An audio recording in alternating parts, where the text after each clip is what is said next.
Good morning students.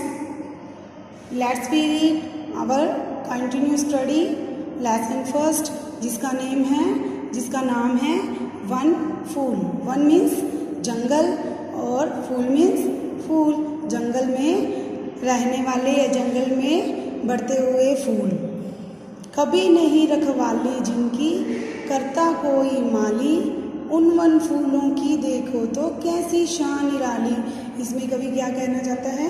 प्रकृति के बारे में बताता है कि इन फूलों की कोई देखभाल नहीं करता, कोई माली नहीं रखा हुआ, कोई इनको पानी नहीं देखता, कोई इनकी काट छटाई नहीं करता।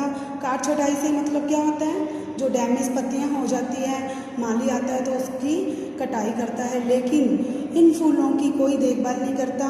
फिर भी इनकी कैसी शान निराली है, ये कैसे खुशबू से भरे हुए हैं, कैसे सुंदर दिखाई दे रहे हैं। वैसे ही हमें कभी ये संदेश देना चाहता है कि हमें अपना काम खुद करना चाहिए, अपने बलबूते पे ही खड़ा होना चाहिए, कभी किसी का सहारा नहीं लेना चाहिए। नहीं सहारा लिया किसी से, फिर भी किससे कम है, इनकी ही सुगंध से भरकर सारा वन गम गम है। कवि कहता है कि इन फूलों ने कभी किसी का सहारा नहीं लिया, कोई माली नहीं रखा हुआ, कोई इन्हें देखने नहीं आता, फिर भी इनकी शान इतनी निराली है, इतने अच्छे लग रहे हैं ये पलते बढ़ते हुए। इसकी खुशबू से सारा जो जंगल है, सारा जो वन है वो खुशबूवान हो गया है।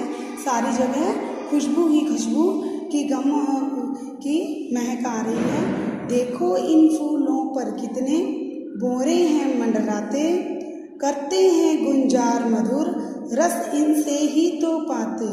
कवि कह रहा है कि इन फूलों की इतनी खुशबूवान पत्तियां हैं, फूल हैं, जिससे भंवरे जो है प्रेरित होकर, आकर्षित होकर, इनकी खुशबू से प्रभावित होकर भंवरे इन पे क्या करते हैं? मंडराते रहते हैं, यानी कि घूमते रहते हैं। करते हैं गुंजार मधुर, मधुर मीन्स मीठे, गुंजार मीन्स गीत।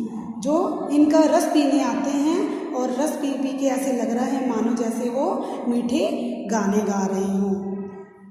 ये वन फूल सदा कांटों में ही पलते बढ़ते हैं, कठिन ठंड गर्मी में भी हरदम हंसते रहते हैं। ये वन फूल के बारे में बताया गया है, जो जंगल के फूल है, सदा कांटों में ही पलते बढ़ते हैं, कठिन ठंड गर्मी में भी हरदम हंसते रहते हैं। इनको कभी ठंड का एहसास नहीं होता, कभी गर्मी का एहसास नहीं होता।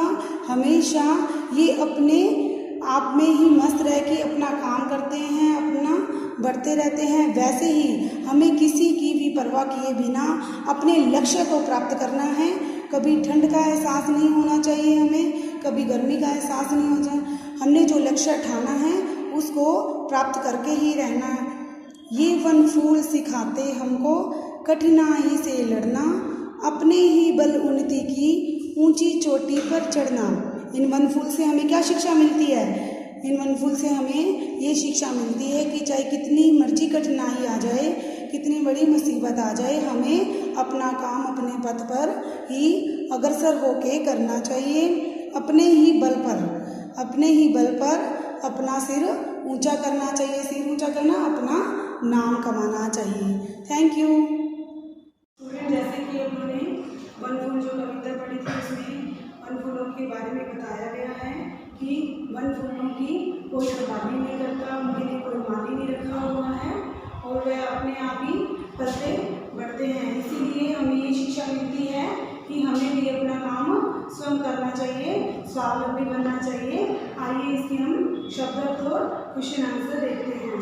सबसे पहले है वन फूल। वन मीन्स जंगल, फूल फूल, वन में जन्म लेने वाले फूल। निराली, निराली मीन्स होता है अनोखी, अनोखी। गुंजार, भौरों की गूंज, गुंजार का अर्थ है गूंज यानी कि आवाज। उन्नति, तरक्की या प्रगति बोल सकते हैं हम। कठिनाई, मुश्किल। रखवाली करना, देखभाल करना, देखभाल करना। गम होना यानी कि खुशबूवान होना, खुशबू से भरा हुआ होना। हरदम, हमेशा। मधुर यानी कि मीठा। चोटी, शिखर। तो इसके क्वेश्चन आंसर देखते हैं। वन के फूलों की रखवाली कौन करता है? जैसे कि उन्होंने कविता में पढ़ा था, वन के फूलों की रखवाली कोई नहीं करता, उसके लिए कोई माली नहीं रखा हुआ, कोई उनकी देखभाल नहीं करता। तो आंसर क्या है? वन के फूलों की रखवाली कोई नहीं करता, ये फूल स्वयं के बल पर ही खिलते हैं, या कैसे कह सकते हैं बढ़ते हैं। सेकंड क्वेश्चन है, वन के फूलों पर भौरे क्यों मंडराते हैं? क्यों मंडराते हैं?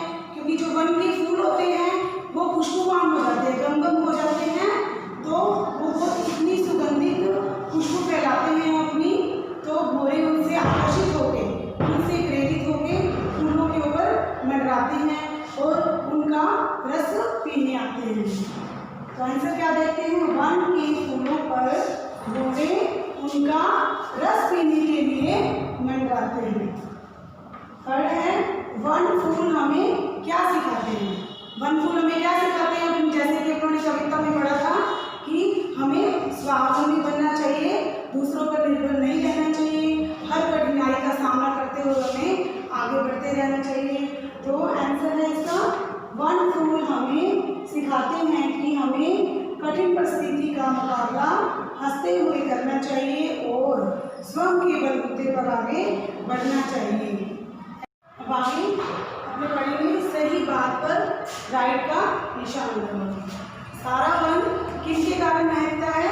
महकना यानी कि खुशबू देना। भौरों के कारण, वन फूलों के कारण या माली के कारण? तो किसके कारण महकता है? वन फूलों के कारण। भौरों की गुंजार कैसी होती है? गुंजार मीन्स क्या होता है? आवाज कैसी होती है? मधुर होती है, कर्कश होती है या सुगंधित होती है? तो कैसी होती है? मधुर होती है। कठिन परिस्थितियों में फूल क्या करते हैं? रोते हैं, कुछ नहीं करते हैं या हंसते हैं? तो फूल हंसते हैं। इन शब्दों के विपरीत शब्द लिखो। विपरीत यानी कि विलोम शब्द, या इजी लैंग्वेज में, सरल लैंग्वेज में बोला जाए तो उल्टा भी कह सकते हैं इसको। फूल, फूल का विपरीत कांटा। फूल क्या होते हैं? कोमल होते हैं, नरम होते हैं, मुलायम होते हैं, तो कांटा चुभने वाला होता है, तो इसका ये विलोम शब्द हो गया। रोना, हंसना, ठंड, गर्मी, सरल, कठिन, कटु, मधुर। कटु मीन्स क्या होता है? कड़वा। मधुर मीन्स मीठा। अवनति, उन्नति। कम, थोड़ा, अधिक मीन्स ज़्यादा। दुर्गंध यानी कि बदबू, सुगंध मीन्स खुशबू। ऊंची, नीची, ये विलोम शब्द है।